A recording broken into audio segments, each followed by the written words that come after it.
Welcome to our channel. Today we how to enable Zoho Projects milestones in Gantt charts step by step clearly.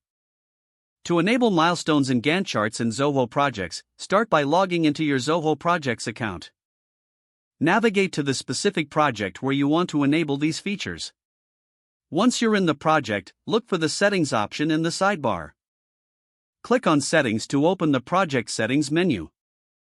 In the Settings menu, find and select Milestones. Here, you can create new milestones by clicking on the Add Milestone button. Fill in the necessary details for your milestone, such as the name, due date, and description. After entering the details, click Save to create the milestone. Next, navigate back to the project dashboard.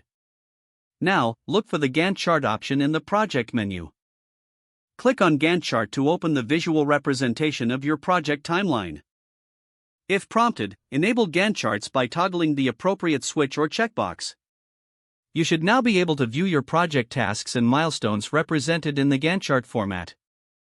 To adjust tasks within the Gantt chart, simply drag and drop them to the desired positions.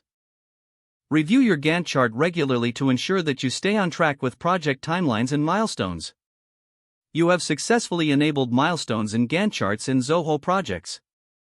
If the page does not load, refresh the browser or try again in a private or incognito window. Make sure you are using the correct email address, then retype it carefully to avoid small typos.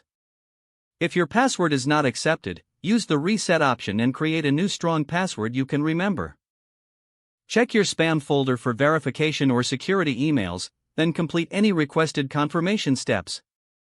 Enable two-factor authentication if available to improve account security and reduce unauthorized access risk. After signing in, review your profile details so your contact information and settings are accurate and current.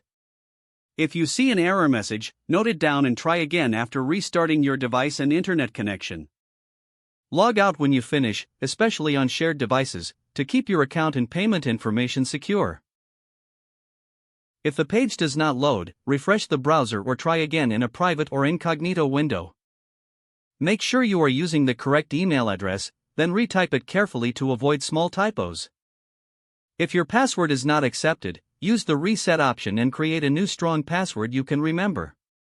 Check your spam folder for verification or security emails, then complete any requested confirmation steps. Enable two-factor authentication if available to improve account security and reduce unauthorized access risk. Don't forget to like this video and subscribe to our channel for more step-by-step tech guides.